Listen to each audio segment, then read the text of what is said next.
Welcome to Calming Cosmos. I'm very glad you're here with us tonight. Before we begin, I'm curious, where are you right now? Perhaps you're lying in a quiet bedroom, the lights already dim, the world finally slowing down around you.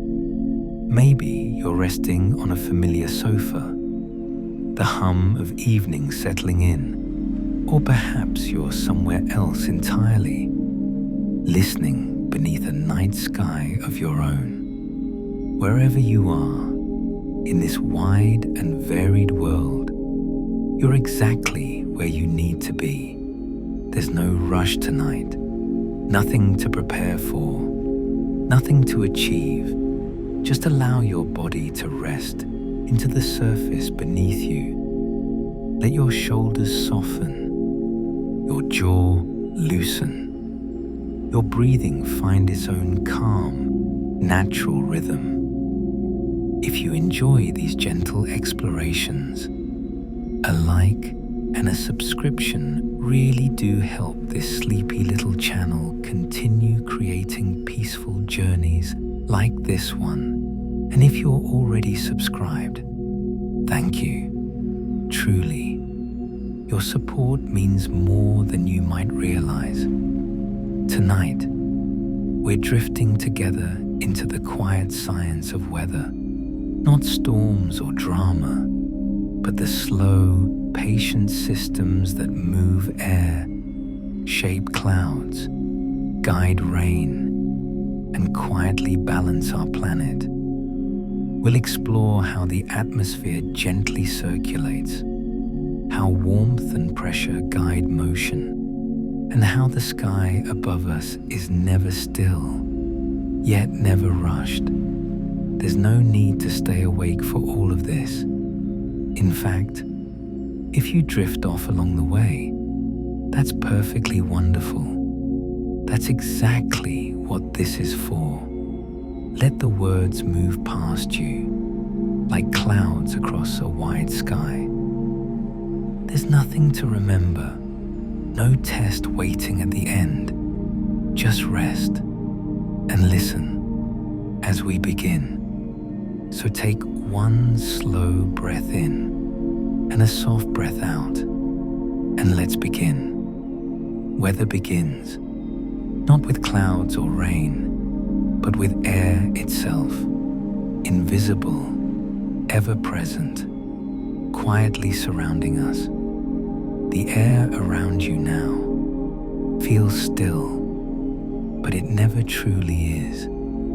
Even in the calmest moment, it's gently shifting, adjusting, responding. Air is a mixture of gases, mostly nitrogen and oxygen, moving freely around the planet, held close by Earth's gravity.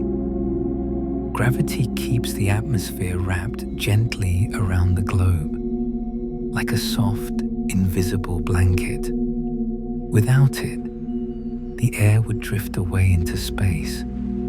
Instead, it remains, pressing lightly on everything below.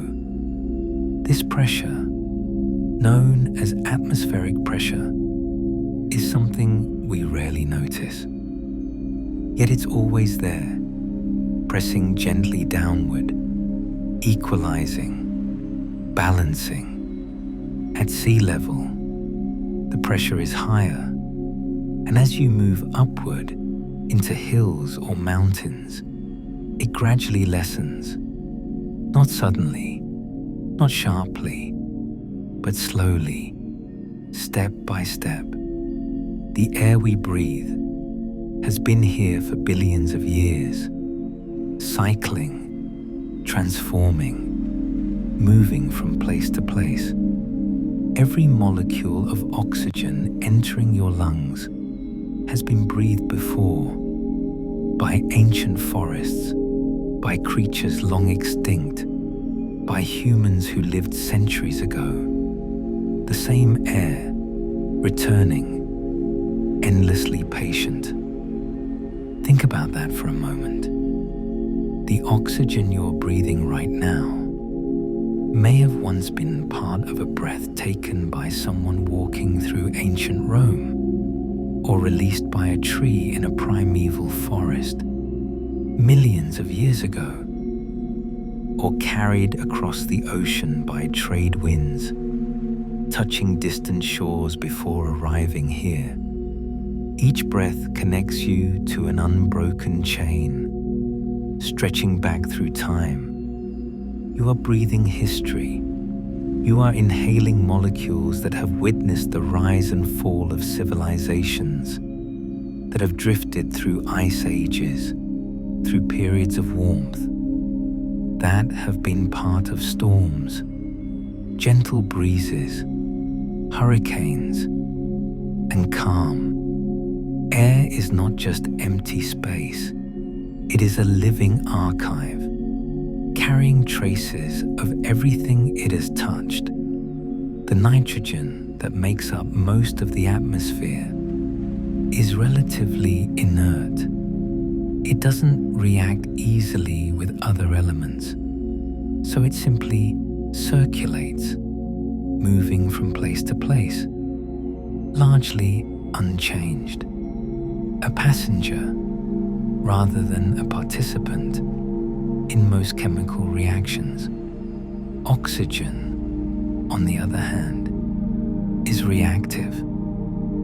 It combines with other elements, supporting combustion, enabling respiration, rusting iron. Yet even as individual oxygen molecules participate in reactions, new ones are constantly being created. Plants split water molecules, releasing oxygen as a byproduct of photosynthesis.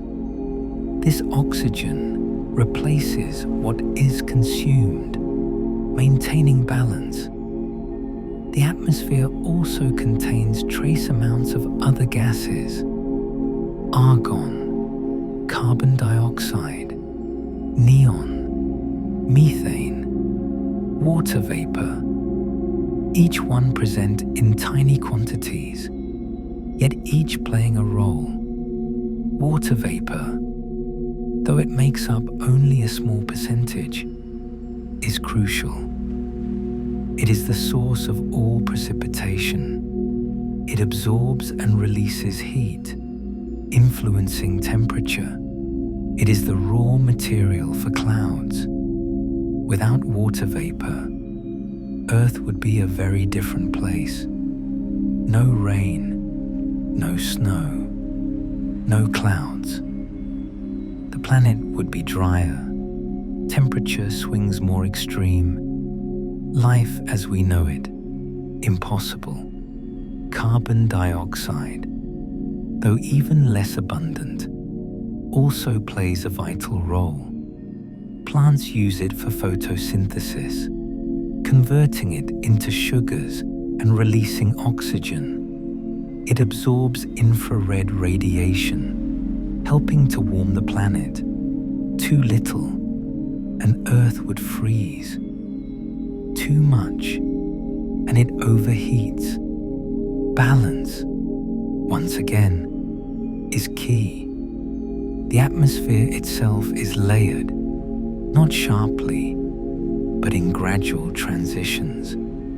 Each layer has its own characteristics, its own behaviors. The lowest layer, the troposphere, is where we live.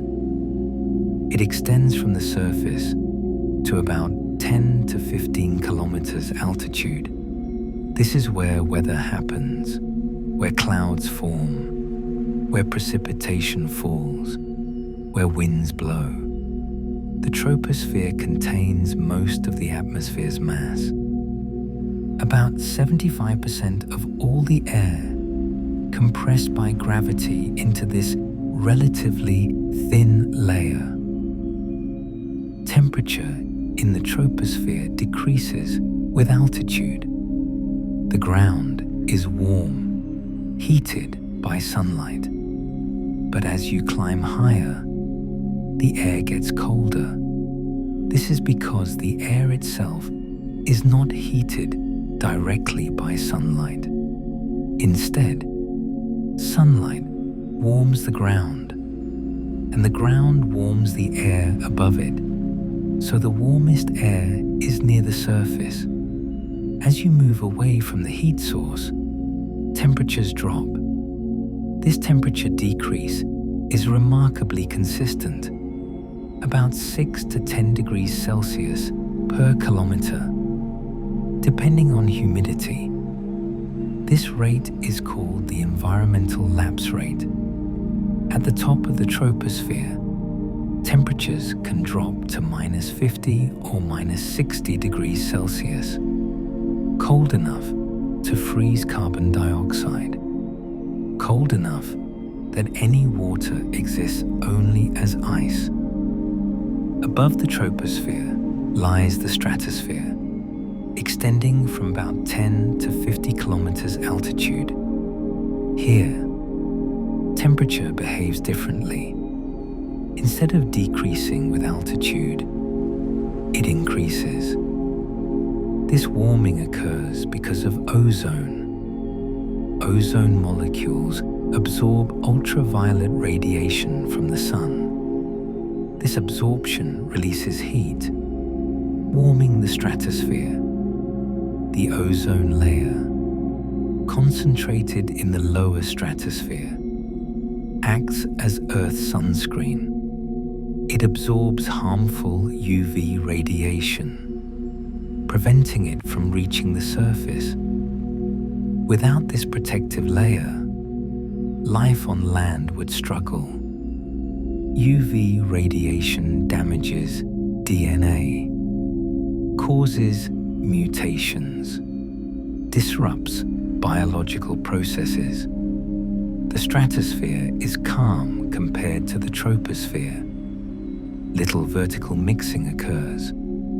Air moves mostly horizontally. Commercial aircraft often fly in the lower stratosphere, where the air is smoother and fuel efficiency better. Above the stratosphere lie the mesosphere and thermosphere, but these layers are far removed from daily experience. They are where meteors burn up, where auroras form, where the atmosphere gradually transitions into space. For weather, the troposphere is what matters. This thin shell of air clinging to Earth's surface is where all the action happens. Air pressure isn't just a number on a chart. It's one of the quiet drivers of weather. Air naturally moves from regions of higher pressure toward regions of lower pressure. This movement, slow or steady, is what we experience as wind. Wind doesn't rush with intention. It flows calmly, responding to differences. When pressure differences are small, air moves gently. A soft breeze, barely noticed, rustling leaves, cooling skin. When the differences are larger, the movement becomes stronger. But even then, it's simply air seeking balance. This gentle movement toward equilibrium never stops. Day and night, season after season, the atmosphere adjusts. Not perfectly, not instantly, but continuously. Pressure differences arise from temperature differences. Warm air expands, becomes less dense, and creates lower pressure. Cool air contracts, becomes denser, and creates higher pressure. These pressure differences set air in motion, from high to low, always seeking to equalize. But Earth's rotation complicates this simple flow. The Coriolis effect deflects moving air. In the northern hemisphere, moving air curves to the right. In the southern hemisphere, it curves to the left. This deflection creates rotating patterns. High-pressure systems spin clockwise in the north, counterclockwise in the south. Low-pressure systems spin the opposite way. These rotating systems are not rigid. They wobble, expand, contract, drift, but they maintain their basic structure, spinning slowly, redistributing air, and within this motion, there is rhythm, a rhythm so vast, it spans the entire planet, yet so gentle, it allows life to flourish. The atmosphere doesn't fight against itself. It adjusts, responds, and flows, always seeking balance, never forcing it. As you lie here now, your body mirrors this process. You're not forcing sleep. You're allowing systems within you to adjust, to settle, to find their own equilibrium. Heart rate slowing, breathing deepening, muscles releasing tension, all without effort, all without control. Temperature plays its part too. Warm air becomes lighter, less dense, and slowly rises. Cool air, heavier and denser, gently sinks. This rising and sinking creates motion, vertical and horizontal, weaving complex patterns across the globe. Imagine warm air rising over sun-heated ground. It doesn't leap upward, it drifts, molecule by molecule, parcel by parcel, lifting softly. As it rises, it expands. Why? Because pressure decreases with altitude. At the surface, the weight of all the air above creates high pressure. Higher up, there's less air above, so pressure is lower. As the rising air expands, it cools. This might seem counterintuitive. You might think, if it's moving away from the warm ground, of course it cools. But that's not the only reason. Expansion itself causes cooling. When gas expands, it does work against surrounding pressure. This work requires energy. That energy comes from the gas's own internal heat, so the temperature drops. This process is called adiabatic cooling. Adiabatic means no heat is exchanged with the surroundings. The air cools simply because it expands. The rate of cooling is remarkably consistent. For dry air, about 10 degrees Celsius per kilometer of altitude gained. This is called the dry adiabatic lapse rate. For moist air, the rate is slower, about 6 degrees per kilometer. Why slower? Because when water vapor condenses, it releases heat. This released heat, called latent heat, warms the air, partially offsetting the cooling from expansion. These lapse rates are fundamental to understanding weather. They determine where clouds form, how high they grow, whether thunderstorms develop.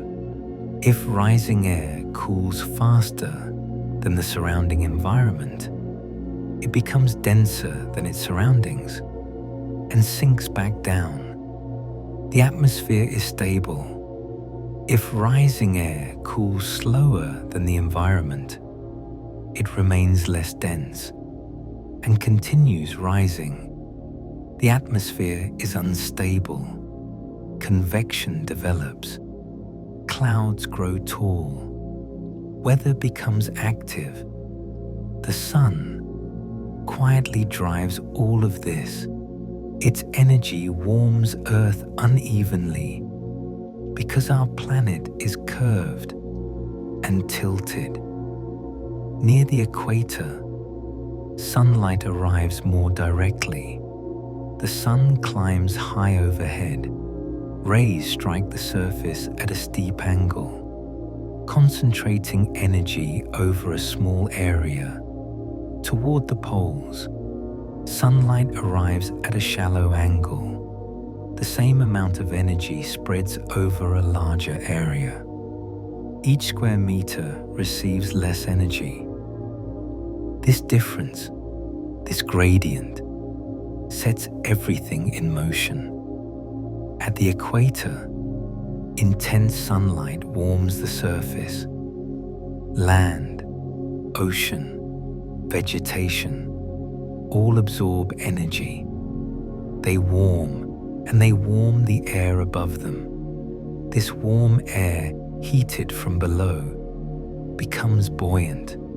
It rises, not quickly, not dramatically, but steadily.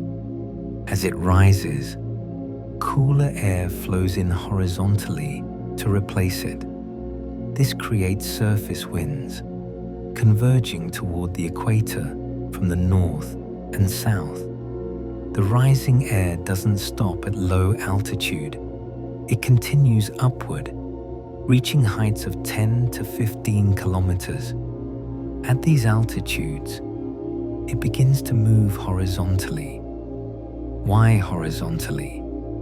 Because it reaches the tropopause, the boundary between troposphere and stratosphere. Here, temperature stops decreasing with altitude. The rising air, now cooled by expansion, finds itself no longer warmer than its surroundings. It can't rise further, so it spreads outward, away from the equator. This creates a pattern. Rising air at the equator, poleward flow at high altitude.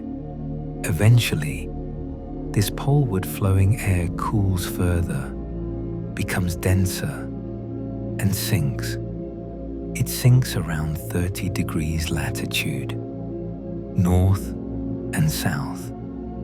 This creates zones of high pressure, clear skies, dry conditions, descending air. The world's great deserts lie in these zones.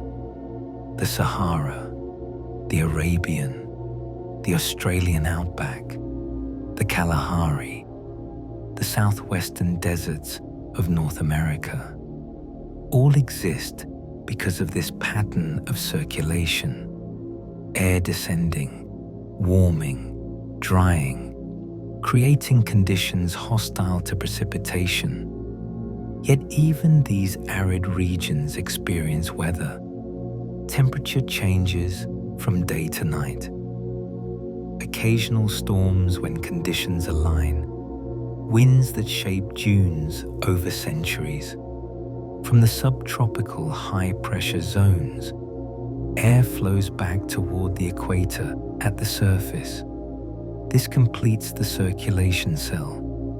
These cells are called Hadley cells, named after George Hadley, an 18th century scientist who first proposed this circulation pattern. Hadley cells are enormous. They extend thousands of kilometers from equator to subtropics. They redistribute enormous amounts of heat. They drive the trade winds. They create the tropical and subtropical climate zones. Yet they operate quietly. No fanfare, no announcement, just continuous circulation. Because Earth rotates, these moving air masses don't travel in straight lines. Instead, they curve. This is the Coriolis effect, named after Gaspard Gustave de Coriolis, a French scientist who described it mathematically in the 19th century. The effect arises because Earth's surface moves faster at the equator than at the poles. At the equator, the surface travels about 1,070 kilometers per hour, completing a full rotation in 24 hours. At 45 degrees latitude, the surface travels about 1,180 kilometers per hour. At the poles, there's no horizontal motion at all, just rotation in place. When air moves from one latitude to another, it carries its eastward momentum. If it moves from equator toward pole, it's moving faster eastward than the surface beneath it. From the ground, it appears to deflect to the right in the northern hemisphere. If it moves from pole toward equator, it's moving slower eastward than the surface. The ground overtakes it. It appears to deflect to the right again. In the southern hemisphere, the deflection is to the left. The Coriolis effect is subtle. You cannot feel it directly, but its influence shapes everything. It's why hurricanes spin counterclockwise in the northern hemisphere, clockwise in the south. Why high-pressure systems rotate one way, low-pressure systems the other. Why ocean currents curve. Why artillery shells miss their targets if the effect isn't accounted for. The deflection increases with latitude. At the equator, it's zero. At the poles, it's maximum. This is why tropical storms rarely form near the equator. They need the Coriolis effect to start spinning. Without it, they can't organize. High above the surface, narrow bands of fast-moving air form. These are jet streams. Jet streams are rivers of air, flowing at altitudes of 9,000 to 12,000 meters. They're typically 100 to 200 kilometers wide, a few kilometers thick, and they can stretch for thousands of kilometers. Wind speeds in jet streams range from 100 to over 300 kilometers per hour, sometimes even faster during particularly strong patterns. Jet streams form where temperature contrasts are sharp. The boundary between warm tropical air and cold polar air creates a strong pressure gradient at altitude. This gradient drives the fast-flowing wind. There are typically two main jet streams in each hemisphere. The polar jet at around 60 degrees latitude and the subtropical jet around 30 degrees latitude. The polar jet is usually stronger and more variable. It meanders, looping north and south in large waves. These waves are called Rossby waves, and they have enormous influence on weather. When the jet stream dips southward, it brings cold air with it. When it bulges northward, warm air advances. Weather systems at the surface follow these patterns. Storms tend to travel along the jet stream. It acts as a guide, steering systems from west to east. Meteorologists watch the jet stream closely. Its position and strength determine much about upcoming weather. All of this movement, rising, sinking, curving, drifting, happens continuously. The atmosphere never stops working. Even as you rest, air is flowing above you, redistributing warmth, carrying moisture, maintaining balance. Weather, then, is simply the atmosphere responding, moment by moment, to energy differences. It's not chaotic, even when it appears complex. It's organized motion, following physical laws, repeating patterns, gentle corrections. And within this motion, there is rhythm, a rhythm so vast it spans the entire planet, yet so gentle it allows life to flourish. The atmosphere doesn't fight against itself. It adjusts, responds, and flows, always seeking balance, never forcing it. As you breathe now, slowly, steadily, you're participating in this same system. Oxygen enters your lungs, diffuses into blood, travels to cells, supports metabolism.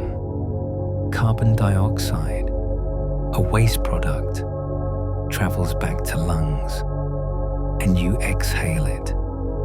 Plants reverse the process. They absorb carbon dioxide, use sunlight to split it apart, build sugars, and release oxygen. An endless exchange, a balance, maintained by countless small actions. You are not separate from this system. You are part of it.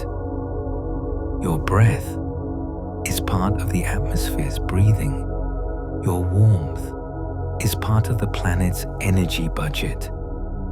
Your existence is woven into the fabric of everything. Let's drift closer now to where this motion becomes visible. Clouds begin forming within this moving air. They aren't solid, but collections of tiny water droplets or ice crystals suspended in the air. When warm, moist air rises, it cools. As it cools, its ability to hold water vapor decreases. Eventually, the air becomes saturated. Any further cooling causes vapor to condense. Condensation requires surfaces in pure, clean air. Water vapor can remain vapor even when temperatures drop below the dew point. The air becomes supersaturated, but the atmosphere is never pure. It's filled with tiny particles, dust, pollen, sea salt, smoke, pollution. These particles, called condensation nuclei, provide surfaces for water molecules to cling to. When water vapor contacts a nucleus, molecules begin to stick. More molecules join. A droplet forms. This process is quiet, gradual, delicate. A cloud builds particle by particle, droplet by droplet. Each droplet in a cloud is incredibly small, about 10 to 20 micrometers in diameter. That's smaller than the width of a human hair. Thousands of these droplets together scatter light, making the cloud visible. They are so small and light that even the gentlest updraft keeps them aloft. Gravity pulls on them, but air resistance and upward air motion balance that pull. The droplets don't fall, they float, suspended in air, drifting with the wind. Clouds form at different altitudes, each type shaped by the conditions where it develops. High in the sky, where the air is coldest and thinnest, cirrus clouds form. They appear at altitudes of 6,000 to 12,000 meters. Temperatures here are far below freezing, often minus 40 degrees Celsius or colder. At these temperatures, water cannot remain liquid. It exists only as ice. Cirrus clouds are made almost entirely of ice crystals. These crystals form around ice nuclei, tiny particles that allow water vapor to freeze directly. The vapor doesn't become liquid first. It transforms directly from gas to solid. This process is called deposition. The ice crystals in cirrus clouds are tiny, thin hexagonal plates, columns, needles, each shaped by the temperature and humidity at which it formed. These crystals fall slowly through the air, but often the air is rising at the same rate they're falling. So they remain suspended, drifting, sometimes for hours. Cirrus clouds stretch across the sky in wispy strands, like brushstrokes, like feathers, like mare's tails, so thin that sunlight passes through easily. They often appear white, sometimes with a silky sheen. Their edges are soft, blurred, almost dreamlike. The ice crystals scatter and refract sunlight, sometimes creating halos around the sun or moon, circular rings of soft color, faint but beautiful. Cirrus clouds don't bring rain.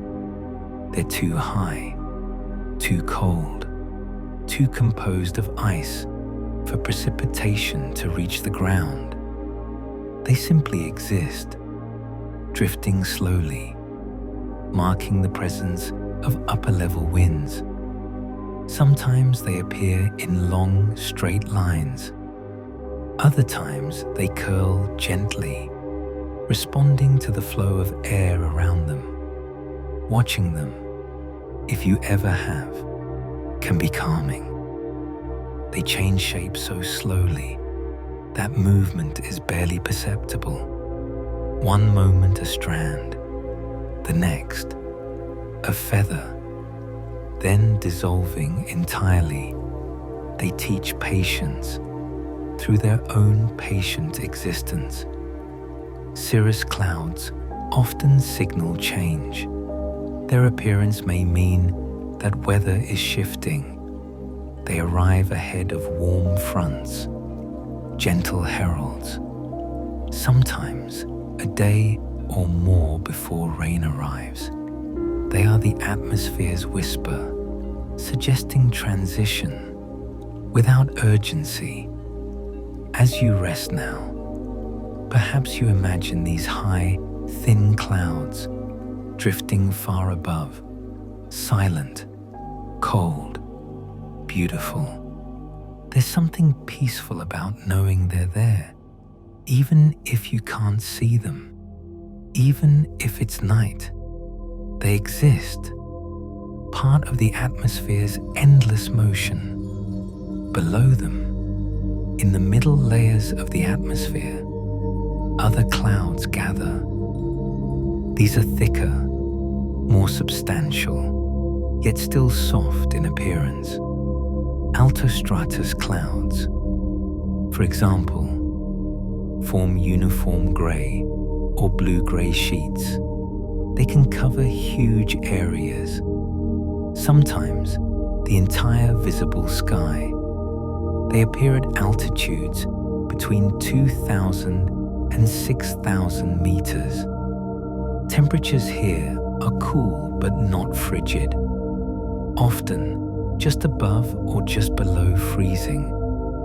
Altostratus clouds are composed of water droplets, ice crystals, or a mixture of both. They diffuse sunlight, creating a soft, even glow. No harsh shadows, no bright spots. The world beneath them feels muted, colors less vibrant, contrasts softened. The sun may appear as a faint disk through altostratus, not bright, not sharp, but softly visible, like a glowing presence behind frosted glass. This is sometimes called a watery sun. Its appearance hints at moisture overhead. When altostratus clouds thicken, rain or snow may follow, but not immediately. They are often a sign that weather is shifting, gently, over hours. The atmosphere is preparing, organizing, transitioning from one state to another. There's a patience to this process. Nothing rushed, nothing forced, just gradual change. Altocumulus clouds appear as patches or layers with rounded shapes. They look like soft cotton balls scattered across the sky. Sometimes they arrange themselves in regular patterns, lines or waves, stretching across the horizon. This happens when the atmosphere is stable. Waves of motion organize neatly, rising air in some places, sinking air in others, creating alternating bands of cloud and clear sky. The effect is called cloud streets. These patterns reveal invisible structure in the atmosphere. They show where air is rising, where it's sinking, where motion organizes into predictable forms. They are visual evidence of mathematical principles, playing out at scales we can observe. Altocumulus clouds rarely produce precipitation. They're too thin, too shallow, but they indicate that the middle atmosphere is active, responding to heating below or cooling above. Lower still, closer to the surface, stratocumulus clouds spread out in lumpy grey layers. They are common, often covering the sky on overcast days, but rarely producing more than light drizzle. These clouds feel familiar, almost comforting, like a soft blanket overhead. They create a sense of enclosure, the sky pressing gently downward, not threatening, just present. Stratocumulus clouds form at altitudes below 2,000 meters, where air is relatively warm and moist. They appear as rounded masses, loosely connected, with patches of clear sky sometimes visible between them. On days when stratocumulus clouds dominate, the world feels muted. Colors appear softer, sounds travel differently. The pace of life seems to slow. There's a gentleness to these days, a reminder that not every day needs brilliant sunshine. That grey can be peaceful too. Stratus clouds are even lower, forming smooth, uniform layers. Sometimes they touch the ground, becoming fog. When stratus clouds linger, the day feels muted, calm, gentle. Light may be dim, but the air is still, and sound seems softened. Stratus clouds don't have distinct shapes. They are sheets, blankets, featureless expanses of grey. They form when stable air cools slowly, allowing moisture to condense in place. These clouds can persist for hours, even days. If conditions remain unchanged, they don't evolve dramatically. They simply exist, patiently, until the atmosphere shifts. There's something meditative about their presence. They ask nothing, demand nothing, simply remain. And then there are cumulus clouds, the ones that look like fluffy piles, stacked gently in the sky. They form when pockets of warm air rise, cool, and condense into visible shapes. Cumulus clouds are the clouds of childhood drawings, puffy, white, with flat bases and rounded tops.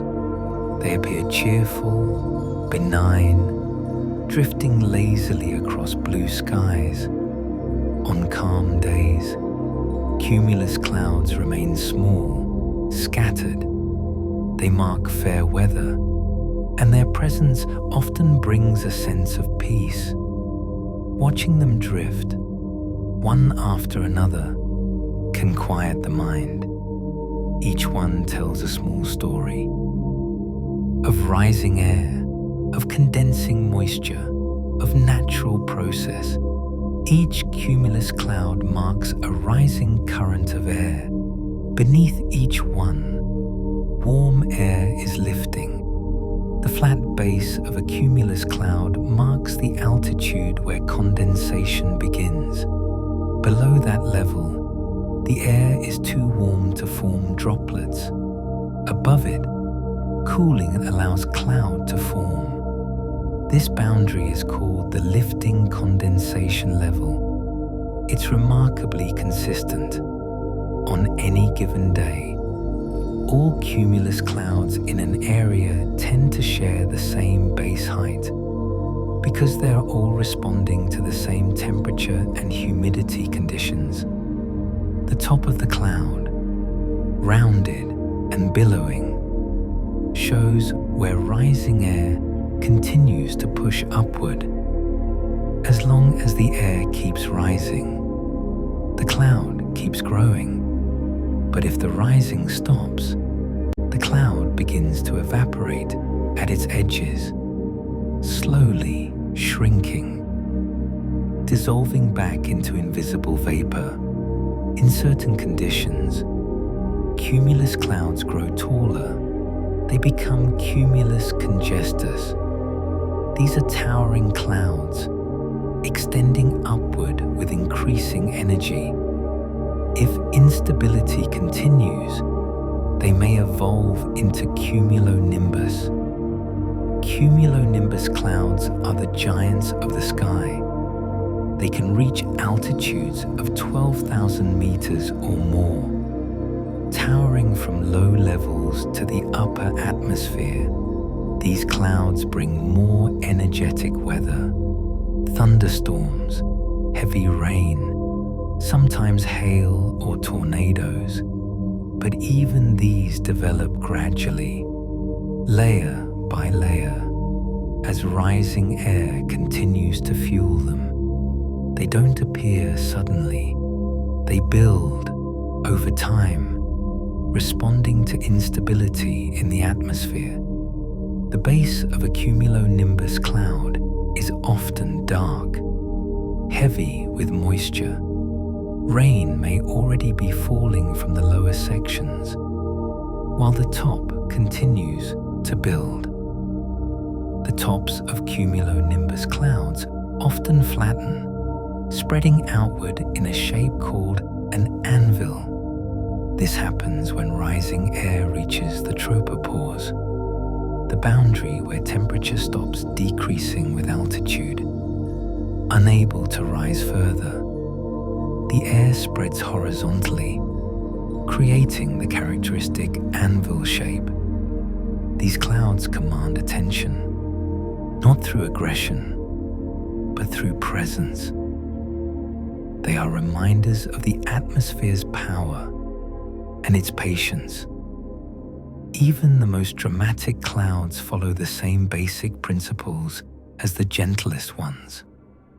Rain doesn't fall suddenly from clouds either. Inside, droplets collide, merge, and slowly grow larger.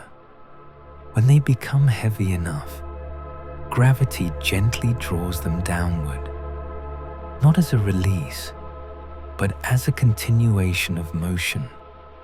The process of droplet growth is delicate. In clouds, tiny droplets float, carried by updrafts. Occasionally, they collide. When they do, they may stick together, forming slightly larger droplets. This process, called coalescence, happens countless times. Small droplets become medium droplets. Medium droplets become large droplets. Eventually, a droplet becomes heavy enough that updrafts can no longer support it, and it falls. The journey from tiny cloud droplet to falling raindrop involves millions of collisions, each one adding mass, gradually, patiently. A typical cloud droplet is about 10 to 20 micrometers in diameter. A typical raindrop is about 2,000 micrometers, or 2 millimeters.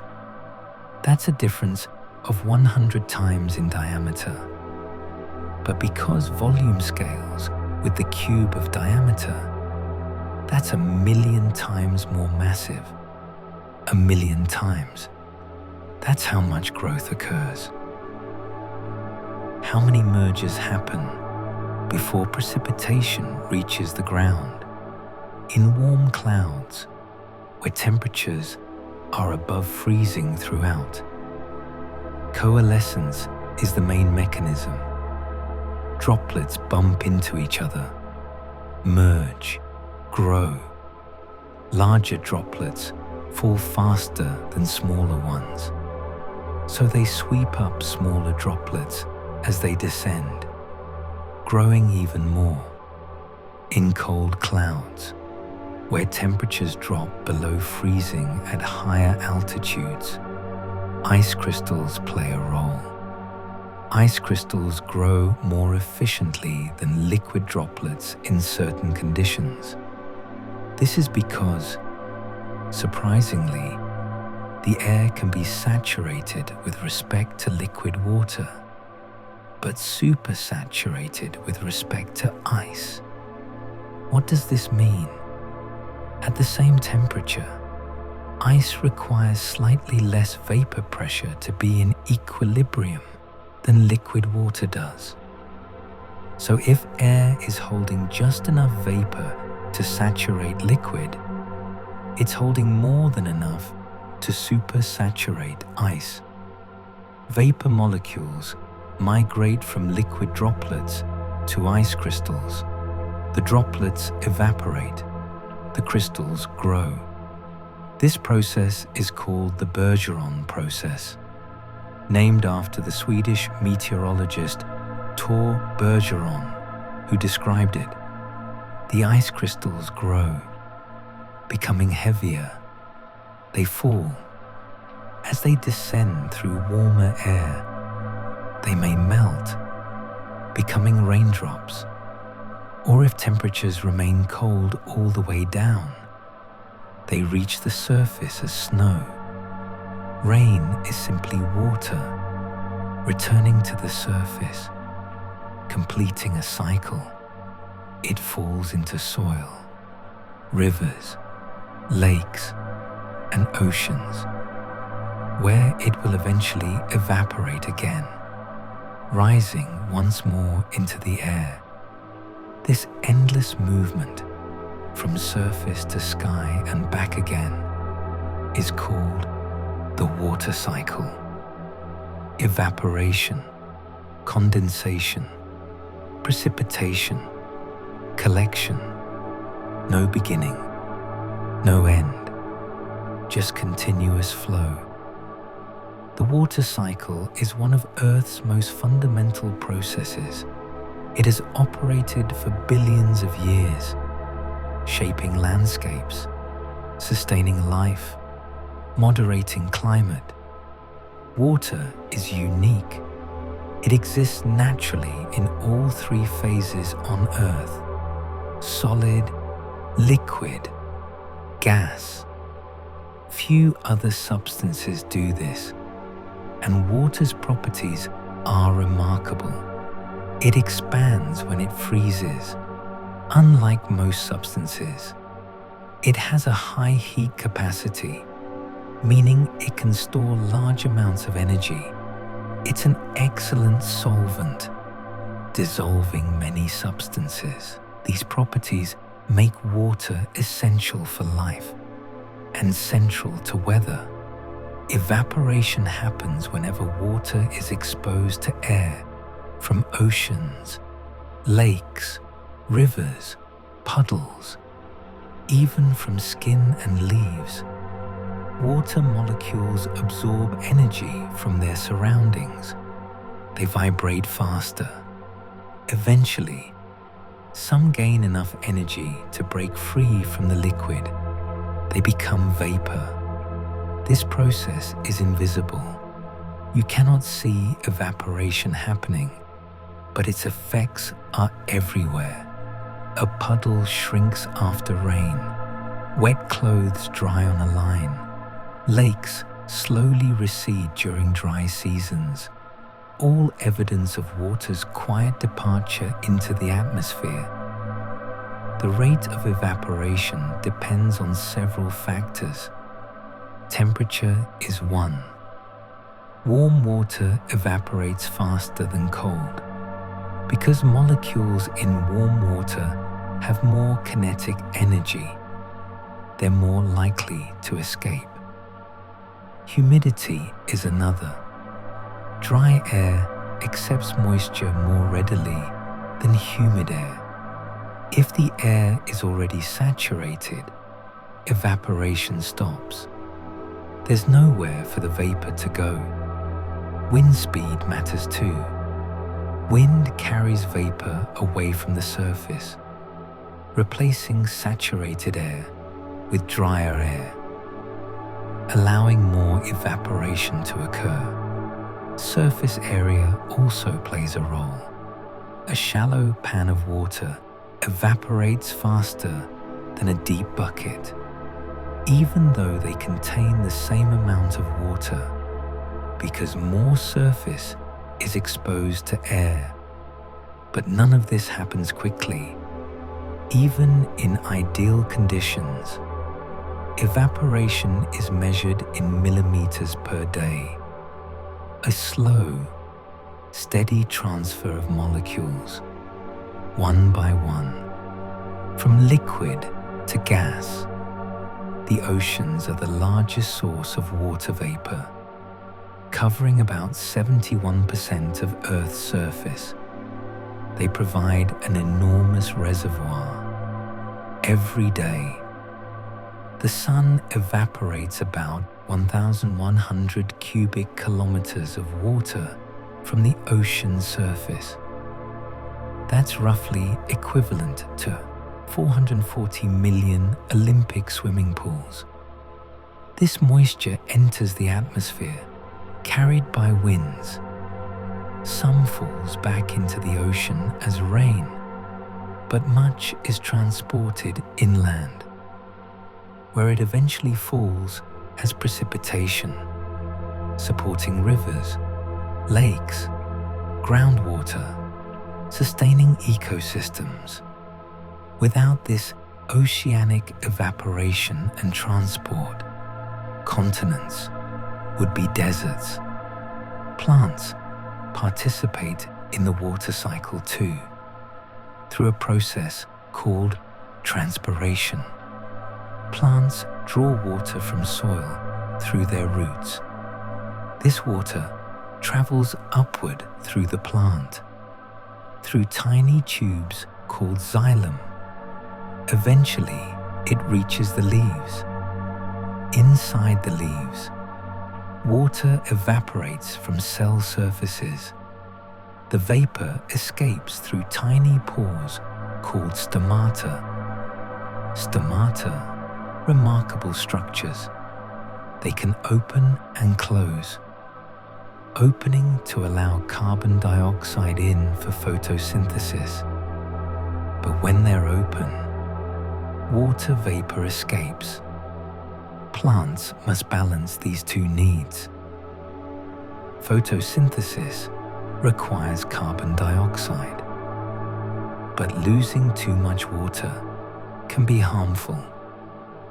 So stomata open during the day when photosynthesis occurs, and close at night to conserve water. The amount of water transpired by plants is enormous. A single large tree can transpire hundreds of liters per day. Forests, in particular, release vast amounts of water vapor.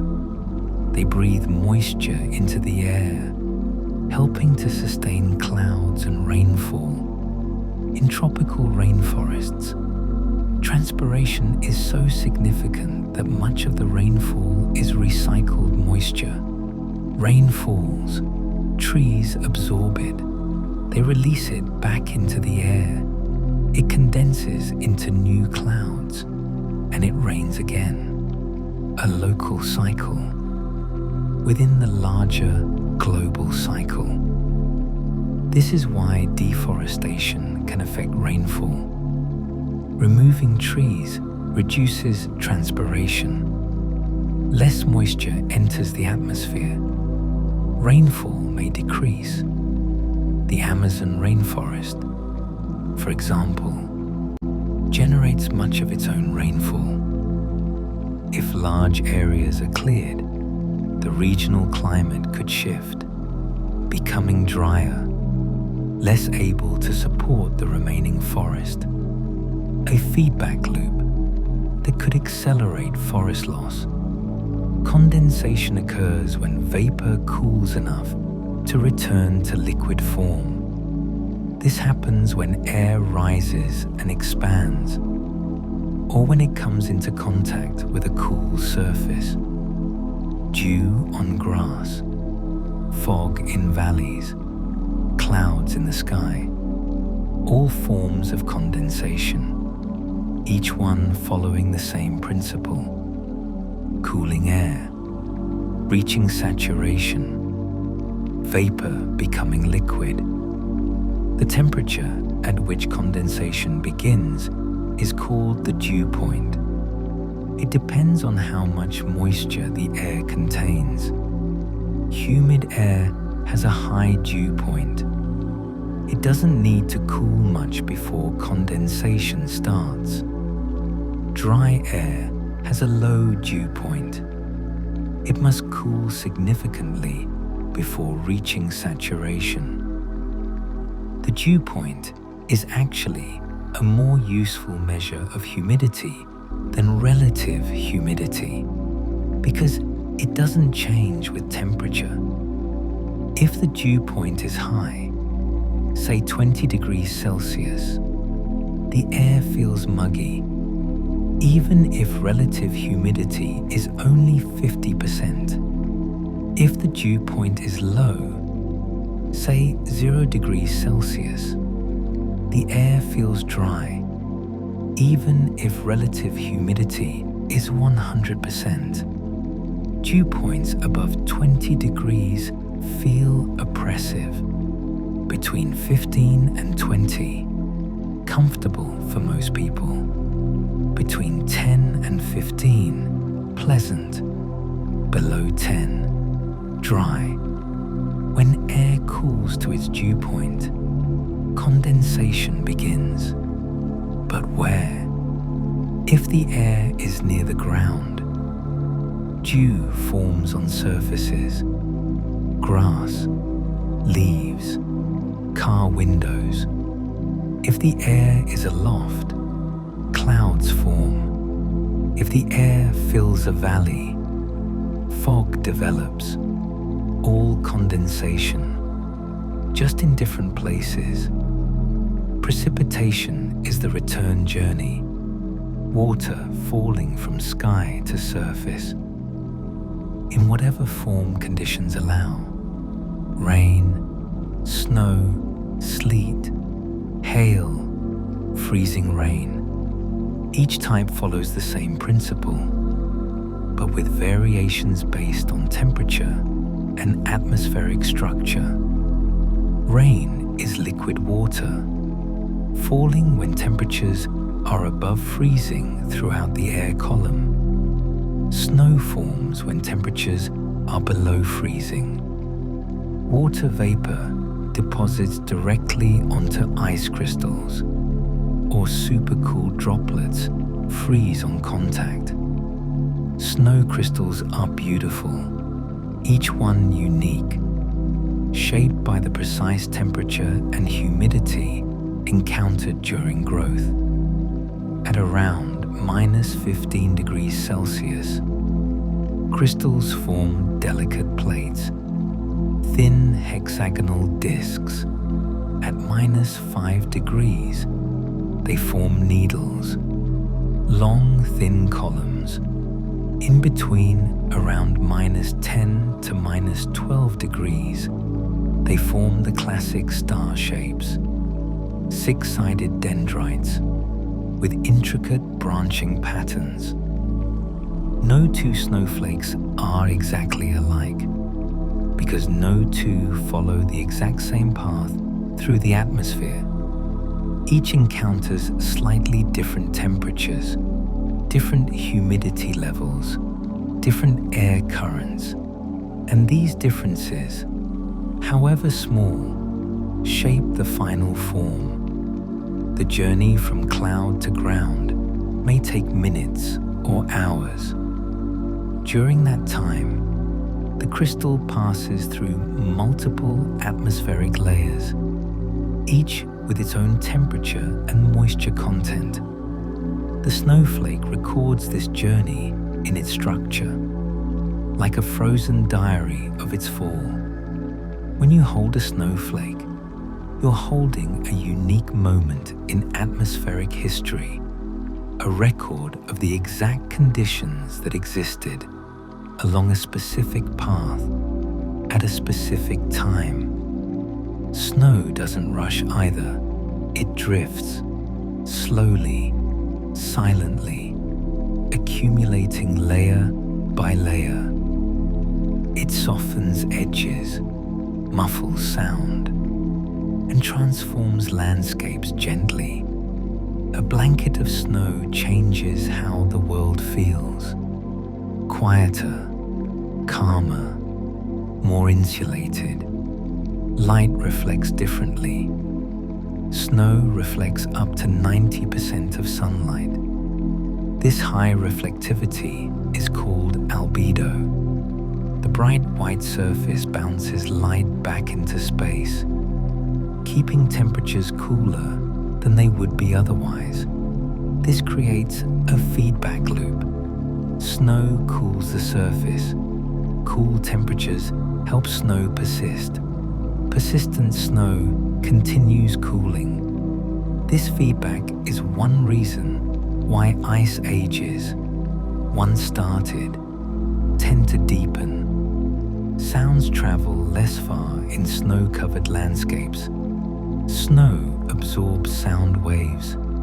The air pockets between snowflakes dampen vibrations. Even the busiest cities feel different under snow. The usual sounds dampened, the hard edges softened, a temporary gentleness. Walking through fresh snow, you might notice how quiet everything becomes. Each step muffled, no echoes, just a soft crunch. There's a peace in that silence. Sleet forms when snow falls through a layer of warm air, melts into rain, then falls through another layer of cold air and refreezes.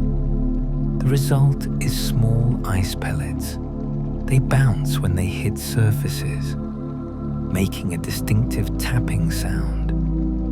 Freezing rain is more dangerous. This occurs when snow melts into rain, but the surface is below freezing. The rain remains liquid as it falls, supercooled, below 0 degrees Celsius, but not frozen. When it contacts a frozen surface, it freezes instantly, creating a coating of ice. This is called an ice storm, and it can be devastating. Ice accumulates on power lines, tree branches, roads. The weight can snap branches, bring down power lines. Roads become skating rinks, but it forms gradually, over hours, drop by drop. Even hail, which seems more dramatic, follows patient processes. Hail forms in thunderstorms, where strong updrafts exist. An ice particle, a frozen raindrop or snow pellet, gets caught in an updraft. It's lifted upward. As it rises, supercooled water droplets collide with it, freeze on contact. The particle grows. Eventually, it becomes heavy enough to start falling. But before it exits the cloud, another updraft catches it, lifts it again.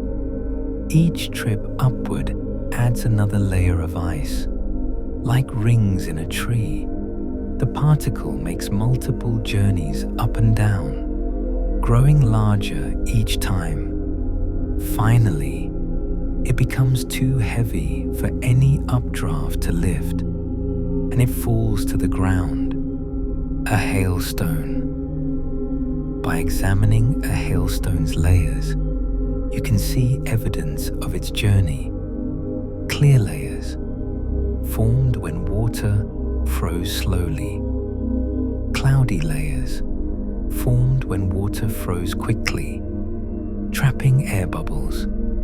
Each layer tells a story of altitude, gained and lost. The largest hailstones form in the most powerful thunderstorms. With the strongest updrafts, these storms can produce hailstones the size of golf balls, baseballs, even softballs, falling at speeds exceeding 100 kilometers per hour, capable of breaking windows, denting cars, injuring people.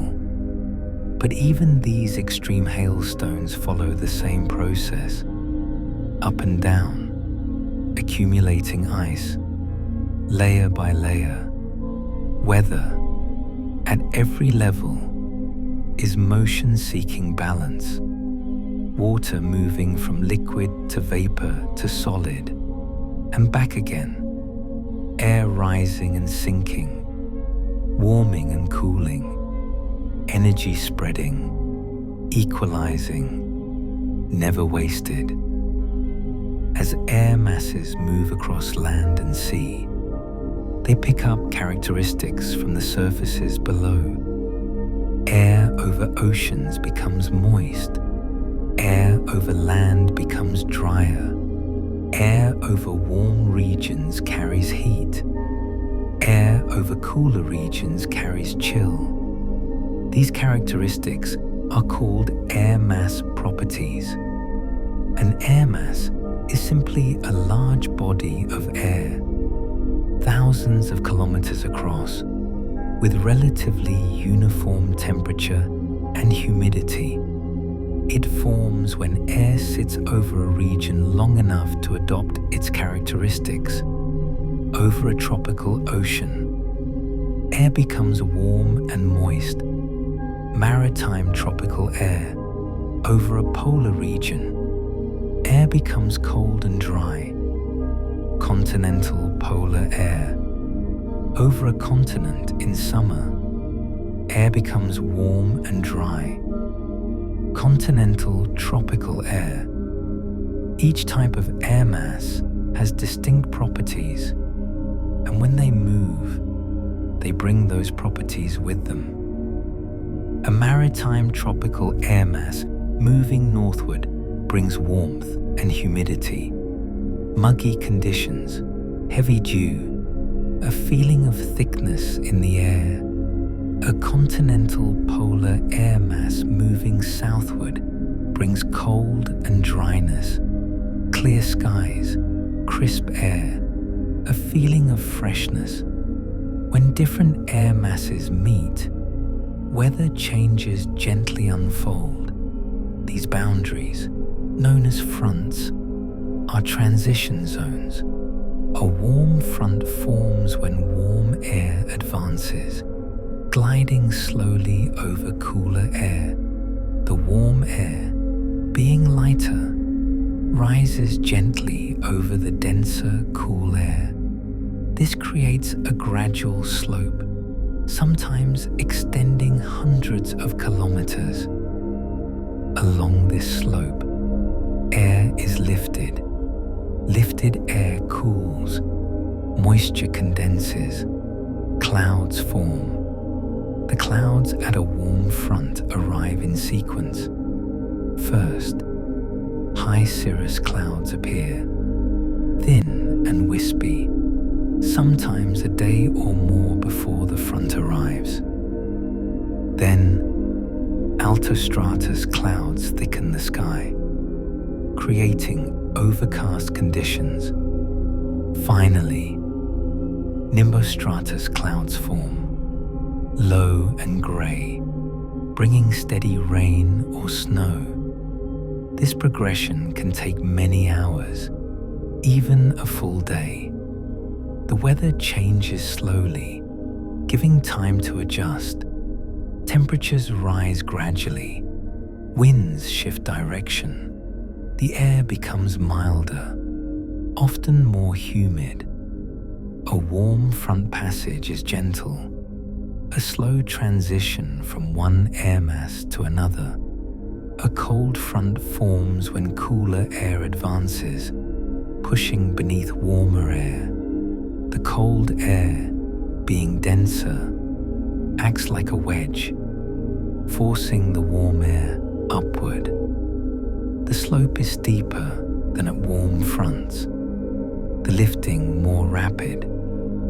This can produce thicker clouds, heavier precipitation, more abrupt temperature changes. But even cold fronts are not sudden. They approach gradually, announced by shifting winds, building clouds, and changing pressure. Barometric pressure drops as the front nears, then rises sharply after it passes. You can feel a cold front arriving. The wind shifts direction, often veering from south to northwest. Temperatures begin to drop. The sky may darken as clouds build. Precipitation at cold fronts is often heavier but shorter-lived than at warm fronts. Intense rain or snow, but lasting only an hour or two. After the front passes, skies clear, temperatures drop, winds shift, and drier air moves in. Cold front passages can be dramatic, but they're still part of the atmosphere's patient process of adjustment. Occluded fronts form when a cold front overtakes a warm front. This happens in mature storm systems. The cold front, moving faster, catches up to the warm front. The warm air is lifted entirely off the surface, trapped between two masses of cool air. Occluded fronts bring complex weather, often prolonged precipitation, clouds at multiple levels. Stationary fronts occur when neither air mass is advancing. The boundary remains in place, sometimes for days. Weather along a stationary front can be persistent, cloudy, rainy, unchanging, until something shifts the pattern. At these boundaries, clouds often form and precipitation becomes more likely, not because of conflict, but because of lifting, cooling, and condensation. The atmosphere isn't fighting, it's adjusting. Warm air rises over cool, moisture condenses, precipitation falls. Simple processes, repeated patterns. Weather patterns, then, are the visible expressions of invisible processes. Air moving, water cycling, energy redistributing. Nothing wasted, nothing rushed. Let's drift gently onward now, toward the rhythms that unfold closer to the surface, where daily weather quietly shapes our experience. Near the ground, weather becomes more personal. This is where we feel warmth on skin, notice humidity in the air, hear rain against windows, or sense a cool breeze passing by. Temperature at the surface depends on more than sunlight alone. It's shaped by terrain, water, vegetation, and time of day. Each factor adds subtle influence, creating the local conditions we experience. Land warms and cools quickly, while water changes temperature slowly. This difference creates gentle breezes along coastlines, known as sea and land breezes. During the day, land warms faster than nearby water. The sun heats the ground. The ground heats the air above it. Warm air over land rises, creating lower pressure. Cooler air from over the water flows inland to replace it. This creates a sea breeze, flowing from water toward land. Sea breezes are gentle, refreshing, bringing cooler temperatures to coastal areas. They often begin late in the morning, strengthen through the afternoon, and fade by evening. Anyone living near a coast knows this rhythm. The arrival of the sea breeze, like clockwork, bringing relief on hot days. At night, the process reverses. The land cools quickly, losing heat to the night sky. Water, which changes temperature slowly, remains warmer.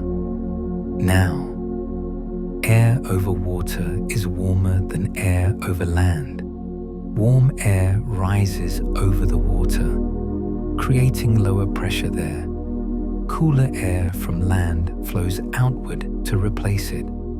This creates a land breeze, flowing from land toward water. Land breezes are usually weaker than sea breezes because temperature differences at night are smaller, but they follow the same principle. Air moving from high pressure to low, seeking balance. These motions are small, local, and comforting in their regularity. They repeat day after day, guided by the same principles. Without effort, mountain and valley breezes work in similar ways.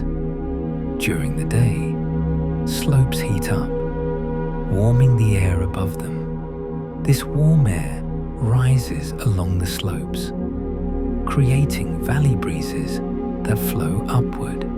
At night, slopes cool rapidly, chilling the air in contact with them. This cool air, being denser, sinks downward into valleys, creating mountain breezes. Valleys fill with cool air, which can make them noticeably colder than surrounding areas. This is why frost often forms in valleys first and lingers longest there. These local winds are gentle, barely noticed unless you're paying attention, but they shape the experience of living in mountainous regions. Cool mornings, as cold air drains into valleys. Warming afternoons, as breezes flow upslope. Even cities create their own wind patterns. Buildings and pavement absorb heat during the day, creating urban heat islands. This warm air rises, drawing cooler air from surrounding areas. Cities can be several degrees warmer than nearby rural areas, especially at night. Humidity, the amount of water vapor in the air, influences how weather feels. High humidity means the air already holds much moisture. This slows evaporation from skin. When you sweat, the moisture needs to evaporate to cool you. But if the air is already saturated, evaporation slows, so you feel hotter than the actual temperature suggests. On hot, humid days, your body struggles to cool itself. You feel sticky, uncomfortable, oppressed. Low humidity allows moisture to evaporate more easily, creating a cooler sensation. Even on hot days, low humidity can make the heat more bearable. Dry heat, as it's often called, feels different from humid heat. Yet humidity itself is not fixed. It changes as air moves, warms, cools, and rises. Warm air can hold more water vapor, cool air less.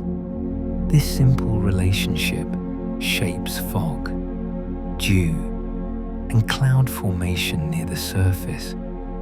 Relative humidity measures how much moisture the air is holding, relative to how much it could hold at that temperature. It's expressed as a percentage. At 100%, the air is saturated. At 50%, it's holding half of what it could. When relative humidity reaches 100%, the air is saturated.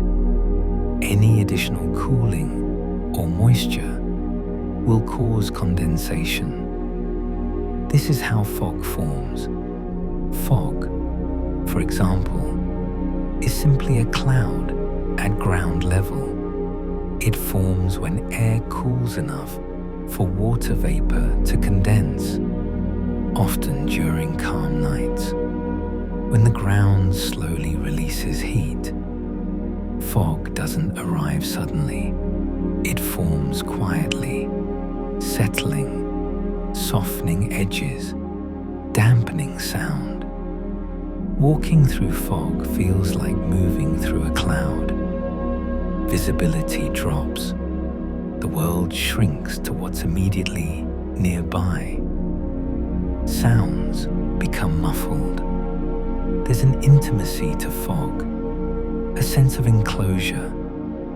There are different types of fog, each forming under slightly different conditions. Radiation fog develops on clear, calm nights, when the ground cools rapidly. Heat radiates away into space, and the surface temperature drops. The air just above the surface cools too, and moisture condenses into tiny droplets. By morning, the fog may linger in valleys, where cool air settles. Radiation fog is most common in autumn and winter, when nights are long and cool. It often forms in low-lying areas, near rivers or lakes, where moisture is abundant. The fog sits, waiting for the sun to warm the ground. As the sun rises, the fog gradually lifts and dissipates. The ground warms, the air warms, and droplets evaporate back into vapor. Advection fog forms when warm. Moist air moves over a cooler surface. This often happens along coasts, where air from over warm water drifts over cold ocean currents. The fog can be thick, persistent, blanketing entire regions for hours. San Francisco is famous for its advection fog, which rolls in from the Pacific Ocean. The fog forms over cold water, then drifts inland, sometimes lasting all day. Upslope fog occurs when air rises gently along mountainsides, cooling as it climbs. As it cools, moisture condenses, creating fog that clings to slopes. This type of fog is common in hilly or mountainous regions, especially when moist air flows toward elevated terrain. The fog can persist for hours, creating misty conditions on hillsides, while valleys below remain clear. Each type of fog follows the same principle: cooling air, condensing moisture, gentle transformation. Dew forms in much the same way. As surfaces cool overnight, moisture in the air condenses upon them, creating tiny droplets. Grass, leaves, stone, car windows. Each becomes a gentle collector of water. Dew forms best on clear, calm nights. Clear skies allow heat to radiate away. Cooling surfaces, calm winds prevent mixing, allowing cool air to remain near the ground. In the morning, dew glistens, catching early light. Each droplet acts as a tiny lens, bending and reflecting sunlight. Spider webs become visible, covered in perfect beads of water. Grass appears silver. The world, for a moment, sparkles. In colder conditions, frost forms instead of dew. Water vapor bypasses the liquid phase entirely, crystallizing directly onto surfaces. These ice crystals create delicate patterns, intricate and temporary. Feathers, ferns, geometric shapes spreading across windows, leaves, car windshields. Frost forms when surface temperatures drop below freezing, while the air just above remains above freezing. Vapor in the air contacts the cold surface and freezes instantly. Frost patterns can be beautiful, feathery, branching like miniature trees. They last only until the sun warms the surface. Then they melt away. Temporary art, created by physics, erased by warmth. Daily weather cycles follow a rhythm. Morning often brings cooler temperatures, stable air, gentle calm. The sun has not yet warmed the surface, so temperature differences are small. Air remains still, skies often clear. As the sun rises, surfaces warm, air begins to move. clouds may form. Temperature differences grow, creating convection. Warm air rises from heated surfaces. Cool air sinks to replace it. This circulation builds through the morning and peaks in early afternoon, the warmest part of the day. The most active atmosphere, the time when cumulus clouds appear most often. Afternoon sees the warmest temperatures, the most active convection. Cumulus clouds often appear, marking rising air. In unstable conditions, these clouds may grow into thunderstorms, but even then, the process is gradual. Clouds build, develop, mature, and eventually dissipate. Nothing happens instantly. Everything follows sequence. Evening brings cooling again, and stillness returns. The sun lowers, surfaces begin to lose heat, convection weakens, clouds dissipate, winds calm, and the atmosphere settles. Night is a time of rest for the atmosphere. Without solar heating, temperature differences shrink, air stabilizes, motion slows, and calm prevails. This cycle repeats day after day, with subtle variations. No 2 days are identical, yet the pattern remains familiar, predictable, comforting, reliable. Your own body follows similar rhythms. Waking in the morning, energy rising, activity through the day, winding down in the evening, rest at night. These are not arbitrary. They're responses to light, to temperature, to the planet's rotation. You are part of this same system, subject to the same cycles. And right now, your body is entering its rest phase, responding to darkness, to stillness, to the passage of time. Heart rate slowing, breathing deepening, thoughts becoming less distinct, all part of the natural rhythm. As you rest, the atmosphere continues its work. Air circulates, clouds drift, temperatures shift imperceptibly. The planet breathes, slowly, steadily, and so do you.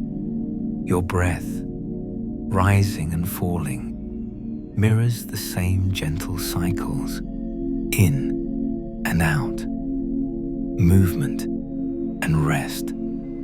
There's comfort in knowing that the systems shaping tomorrow's sky are governed by the same quiet laws.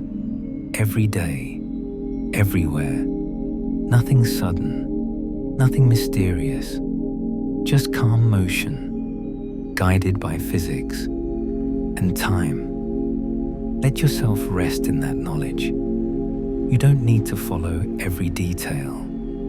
Just let the rhythm carry you. Seasonal changes operate on a larger scale. Earth's tilt causes different regions to receive varying sunlight throughout the year.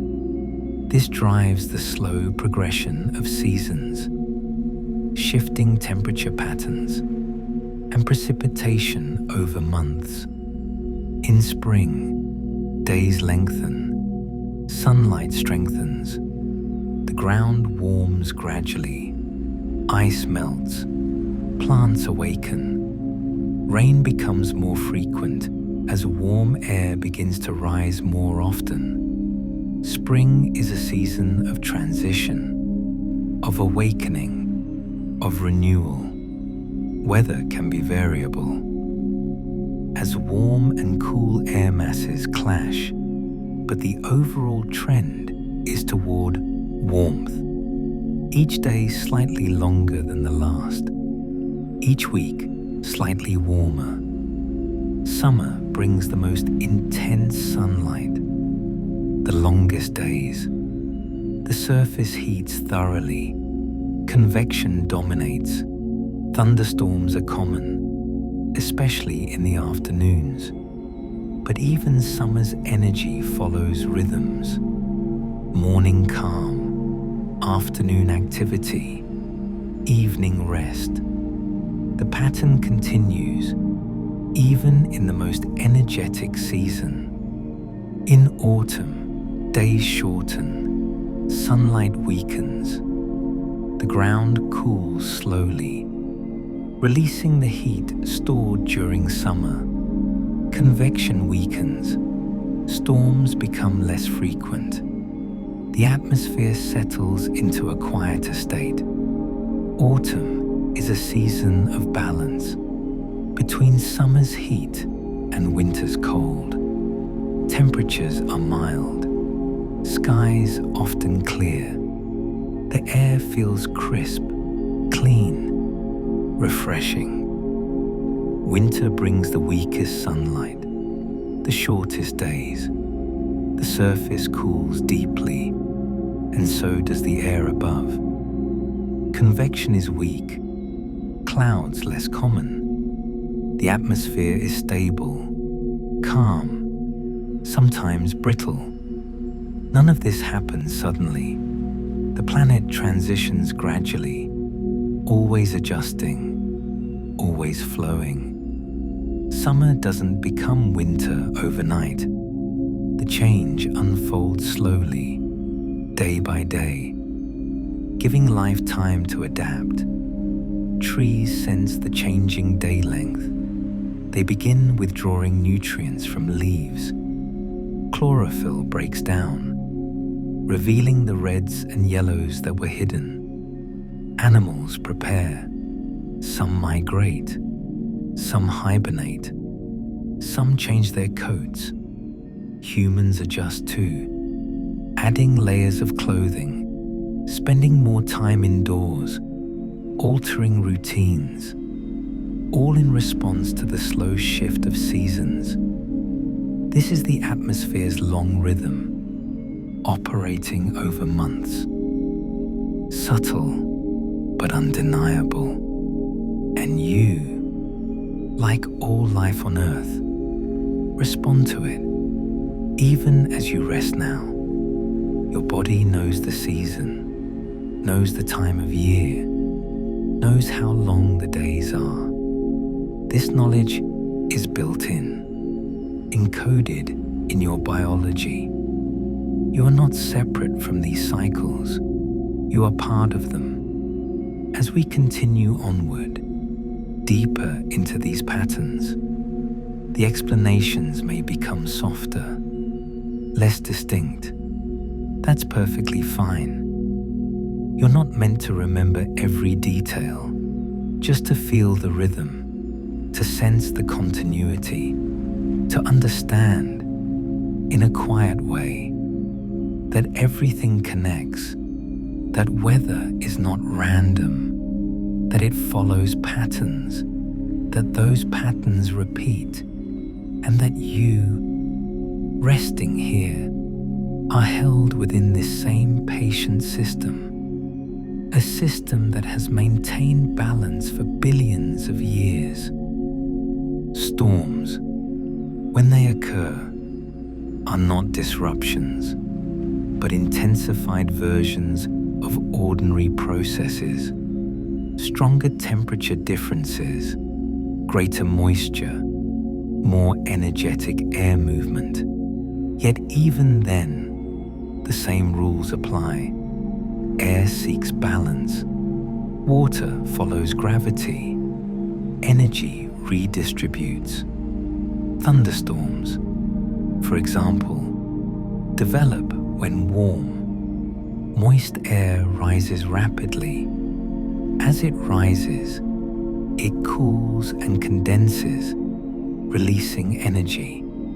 This energy fuels further rising, creating a feedback loop. The storm grows taller, clouds build upward, and eventually, rain falls. Inside a thunderstorm, the atmosphere is active. Updrafts and downdrafts, rising air and sinking air, operating side by side. Updrafts carry warm, moist air upward, sometimes at speeds exceeding 50 kilometers per hour. Downdrafts, created by falling rain and evaporative cooling, bring cool air downward.